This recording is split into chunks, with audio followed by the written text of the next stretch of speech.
So what makes a real gas is interactions.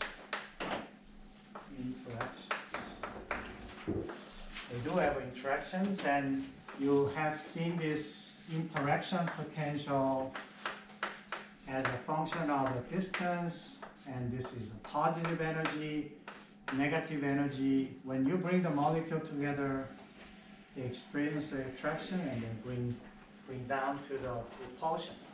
And this is an interaction energy potential, and that where they have attractive interactions, and then they have a repulsive interactions. And then this is what do you mean by this is in the limit of R, and in the limit of R goes to infinity, it will be 0, and that's no interaction.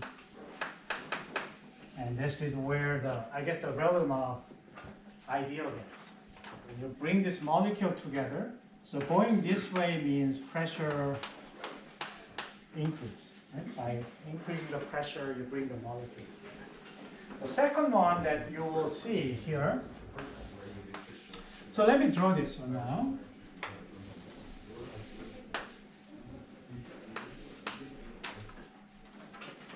And this is a pressure versus volume. So I'm starting from here. And then I'm going to, this is an isothermal. Isotherms means the same temperature, right? I'm going to draw the isotherm lines here. So when you bring the gas molecule for the isotherm, so when you decrease your volume, your pressure will go up. All right?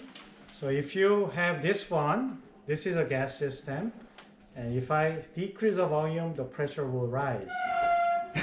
That's what it is, right? So I mean, this is something that is like we know from our experience.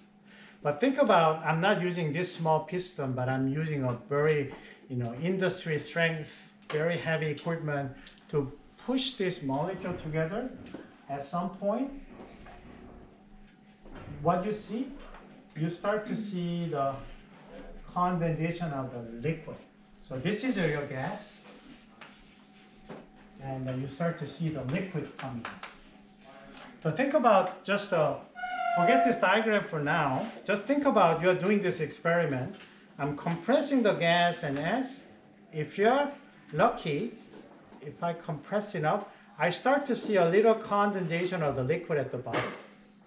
Because I push the molecule together from, let's say, miles apart to closer and closer, and you will see the attractive well, and then they will start to condense it. So I can liquefy the gas.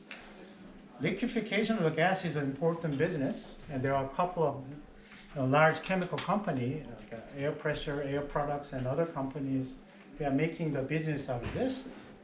So I can liquefy the gas. And so once you're liquefying it, the pressure, now you're compressing the liquid, so the pressure rise is pretty high. So this portion is nothing but what's going to happen is I'm going to make a smaller volume and volume. What's going to happen at this portion is you are seeing the small liquid showing at the bottom. Here you are seeing a lot of liquid condensing at the bottom, and just a portion of the liquid is different, right? But that's a property of real gas. By compressing it, I can liquefy the gas, and by liquefying, by definition, they do have an attractive interaction. Right? So that should make sense to you. Right? And this is a very important one. Okay, so this is at, let's say, temperature 1. I do that. Okay? If I cool these gases, if I do this, they happen here, they happen there, and then this I do that. Okay? But if I do another temperature, I start from here, I go here, I go there. Okay? And then you start to notice at some point, and this is what we call the critical temperature. If this is a critical temperature. This is what we call the two-phase window of liquid and the gas coexist. This is a gas. This is a liquid. And this is essentially the window. You have, so the gas and liquid exist at the same time. And if you go above this temperature above critical temperature, do you know what's going to happen? And this is actually very important contribution that van der Waals has been made in early days. Each gas molecule has a critical temperature, and if you bring this gas molecule together, if you're compressing it, but you are at the temperature above Tc. What happened? You bring the gas molecule, compress it. Do you see, can you make liquid out of this? The answer is no, right? You can't liquefy the gas, right? And this thermodynamic concept, without well establishing before, people just naively thought, okay, by just compressing the gas and over, somehow I can push the molecule together to condense a liquid. No, the answer is no. You have to have a temperature below critical temperature, then the gas to liquid condensation possible. You should have a very strong piston to compress the gas, and then you see the liquid dropping coming down, and that's what they can see. If you're above this Tc, then you will not see this one. Okay, so that's the first property. So this is something that we see before. One is, number two is essentially what I want to say here is gas to liquid condensation.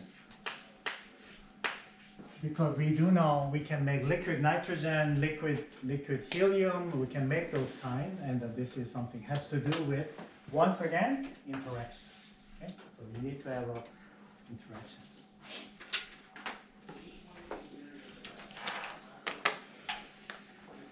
Okay, so that's number two. Number three. So I'm going to write a bunch of terms here and to describe the real gas. We want to describe the real gas. And first I already compress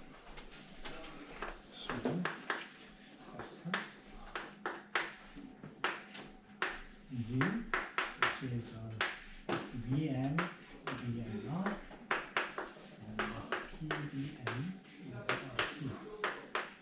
So by measuring every pressure, volume, and the temperature, we can measure that.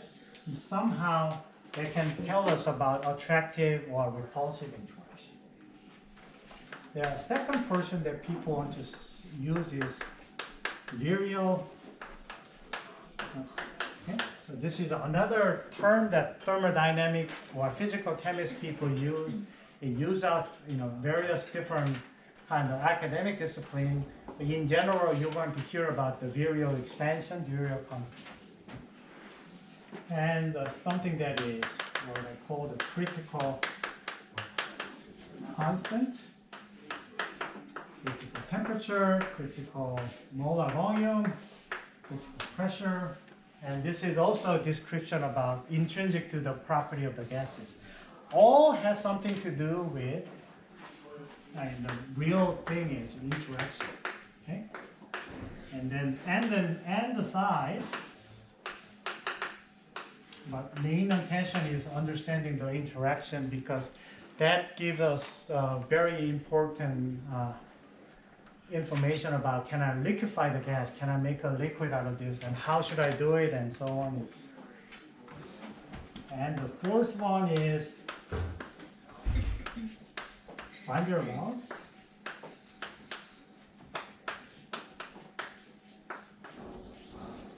Okay, so that's the first one. And the last one is it's called the principles of corresponding